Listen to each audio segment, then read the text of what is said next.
Drug and alcohol addiction are difficult issues for any family, but once you understand that addiction is a disease, you can start taking steps to helping your loved one get the services they need from a local treatment center or support group. The unfortunate reality is that sometimes those things might not be enough. If you've done every single thing you know to do, you may want to consider alcohol and drug commitment, which can assure your loved one gets the treatment they need. The first step is a pre-affidavit screening process conducted by the local Community Mental Health Center, or CMHC. The pre-affidavit screening investigation includes an interview and investigation into the need for commitment. To connect with your local CMHC for a screening, call their offices or their mobile crisis response team. Find that information at www.dmh.ms.gov, www.mentalhealthms.com, or by calling the DMH Helpline at 1-877-210-8513. The pre-affidavit screening must be completed within 24 hours of the CMHC being notified. If commitment is recommended, the pre-affidavit screener submits a report to the Chancery Clerk certifying that a less restrictive alternative treatment was considered and why it is not appropriate. The pre-affidavit screener shall refuse to support the filing of an affidavit if evidence does not support commitment. If a commitment is not recommended, the pre-affidavit screener shall provide the petitioner with connection to other alternative services and resources. If the interested person wishes to proceed with commitment contrary to the pre-affidavit screener's recommendation, application may be made to the Chancellor. An affidavit, which is a form provided by the Chancery Clerk's office, is just a truthful written statement you file as an official record with the Chancery Clerk.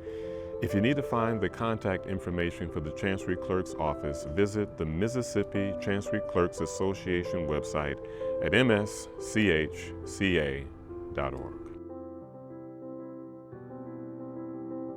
When you file that statement, you'll pay a filing fee that won't ever be more than $150, and you do not need an attorney to start the process.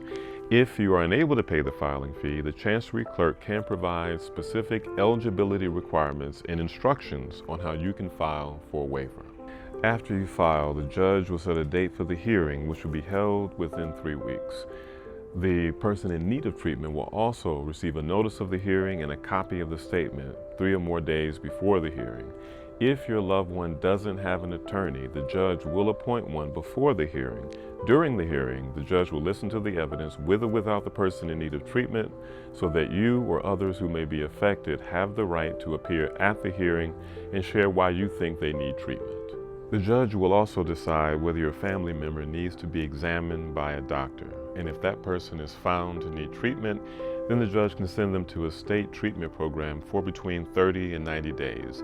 The judge may also decide to send them to a private treatment program for up to 8 months, including up to 2 months at an inpatient facility and up to 6 months at an outpatient facility.